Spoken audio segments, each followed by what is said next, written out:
Do you want to start flipping cars but you just don't have the money to invest? Well, I flipped cars with under $500 before I even had a dealer's license, and I've still made a lot of money from it. So I want to give you my best 3 methods to flipping cars with having little to no money and not needing a dealer's license. Let's get right into it. What's up, my name is Jamal from Flipping University. I help busy employees build a full-time business flipping cars without having any mechanical experience. So one of my first methods for getting really cheap cars would be going through good old Facebook Marketplace. So we're gonna look at the site right now, and the first thing is just setting the right filters.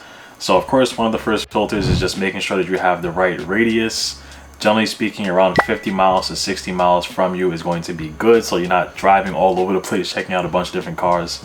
Right after that, sorting it by the newest listings coming up first is also the next thing. And then right after that, you also want to set your price range.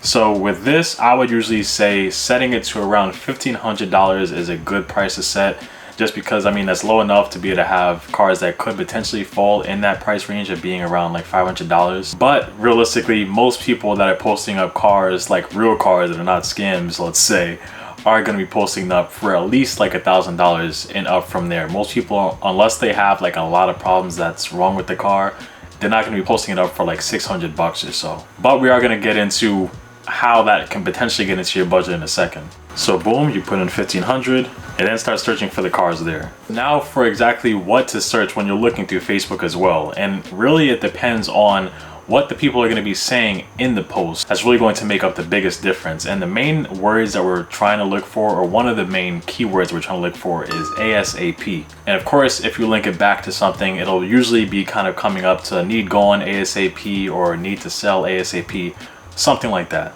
So I found a listing that's basically exactly like the type of thing that I would usually try to go for. This one's a 2004 Nissan Maxima. It was posted around 2 days ago. Has 175,000 miles on it. And there is the words in the description right there. It looks like it needs a muffler repair. Posted for $1,200. Looks like he's already lower than that right now. It's at $1,090. And he says, need it gone ASAP. I can negotiate car prices. Now, 2 things there, actually. First of all, that was one thing, the ASAP part. Along with that, muffler repair. Most people that, if you know a little bit about cars, muffler repair is not really like a huge thing as long as it's not a catalytic converter problem. And then along with that, the next thing that you usually want to see in the description, or at least when you're contacting the seller, is seeing if it's negotiable or not. Of course, if this was not negotiable, and a lot of times they would also say that in the description, then even if you have like $500 or $400, if you offer that to them, they're not going to take it. So seeing that, yes, it is negotiable is a great thing to see right from the jump. But along with that, usually you're not just going to throw out a random offer right away. You're not just going to be like, hey, take $300 now. That's not how it works. What you're going to do, generally speaking, is wait until you get there to make your offer. So check out the car, do all the things that you usually do to inspect the car. And if everything is looking good, that's when you'd offer him whatever money that you might want to offer, whether it be $400, $500, $600, whatever. Honestly, you'd be surprised how much people really would expect, especially if they really need the money. And if you say that you have the money with you as well. You could offer the money after you ask them a couple of other questions beforehand when you're talking to them through Messenger, but I would only really do that if it's going to be a long drive to get there. Let's say if it's like over an hour drive, just because they're going to be a lot less likely to take whatever offer that you might have at that point. My next best option for getting really cheap cars to flip would be government vehicle auctions. These are generally auctions that anyone has access to. It's just public auction. You don't need a dealer's license or anything to get access to these auctions. And just as an example, I pulled up one right here. So this is Carriage Trade Public Auto Auction. This is just a simple auction that's by me. The first thing, of course, with this auction as well, just like we had from Facebook, is just setting the right filters. So of course, every auction is going to be a little different with this, but generally speaking, all auctions are going to have some type of way where you can set a filter or some type of customized range of cars that's actually going to pop up. So usually if there's nothing else that I'll have as some type of filter, usually it would be a year range. And that's just because realistically speaking, for the most part, you can usually judge how much a car could potentially go for at an auction just from the year range alone. Let's say for a really cheap car like that, if you don't have more than like $500 to spend, a year range to stick to could be around, let's say, like 1995 to around like a 2005 or so. So we're going to do that right here. We'll go from 1996. We won't go all the way from 1990.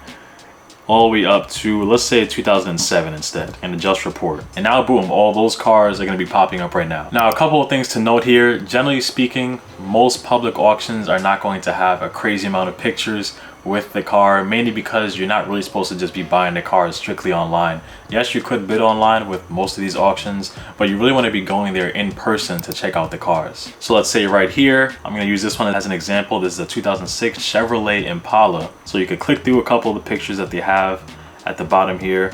Looks like it's in pretty good condition, not bad. Looks like it just needs a good detailing job, and it has around 113,000 miles on it. But as you can see, there's not much in the listing. It just says what the car is, how much mileage is there, and it doesn't really even have much as announcements on it. But the key thing will be what you do when you get to the auction in person. And I will say most of these public auctions, you're not really gonna be able to drive the car around a lot. When you get there, you'll mainly at least just be able to put the car in reverse and put it back into drive. And you should at least be doing that just so that you can see that it engages into gear. But the other key thing is also bringing an OBD scanner as well.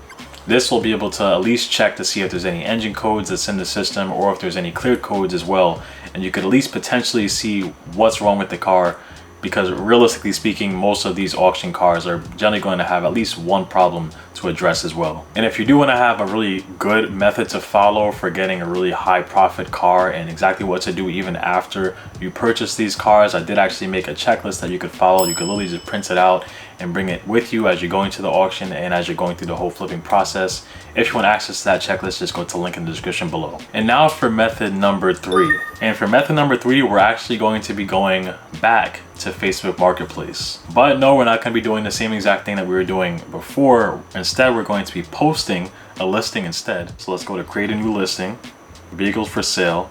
And what we're going to be doing instead is making a cash for cars listing. You might think it's a little cheesy, but I will say realistically, this really does work. I've done the same exact method myself and got crazy deals for cars. So let's go into exactly how you do it. So of course, first we'll just be doing it basically like a regular car listing. For right here though, we're just going to be dropping in a simple cash for cars image that we could basically just find off the internet. I mean, if you want to get all fancy and kind of take your own picture, that's cool too, but you really don't have to. So boom, that's just something I just snatched off the internet right there. Of course, you can go through all of the other things for posting up the car, all the things that you really need to do. Most things you could just kind of skip by, but when you're actually making the posting, you also want to put in the description things that you would actually cater to with your business. So you could say things like, don't take your car to the junkyard. I offer high cash payments for cars. Contact me for more info. And then post it up like that. But this isn't only going to be the main thing you're going to be doing. The other thing that's really going to be getting probably somewhat of the most leads that you'll really see is also making business cards for yourself and actually having cash for cars business signs. Just putting in cash for cars there, and then also just having a little description saying to contact you with your phone number there, and that you'll give them more money than a junkyard would give them. And the primary thing you're going to be doing is just going to the area around you, just driving around and just seeing the cars that's out there on the street. Let's say if you see some cars that either don't have plates, if they have some type of cover over them, or you just see a car that just looks like it never gets used, it's basically just always there in that same exact spot, just drop your card onto that car. You don't have to go running onto their field or something like that. Don't end up getting taken out just because you're trying to promote your business. But drop the card on the car, especially if it's there on the street, and then just be prepared to answer a good amount of random numbers that's going to be coming into your phone right after that. Now when it comes time to when they are contacting you and you're going to be going to check out the cars, all you really have to do is just, like you mentioned in the description of your stuff, just try to offer to them more than the junkyard is offering. So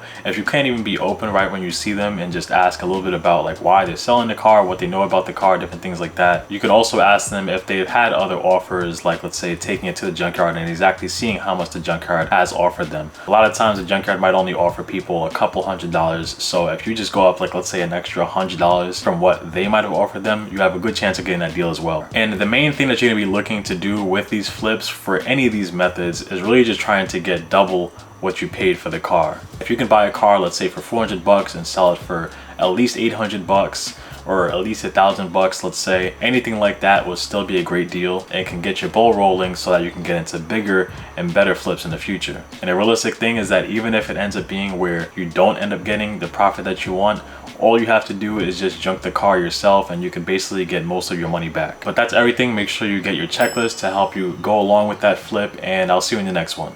Peace.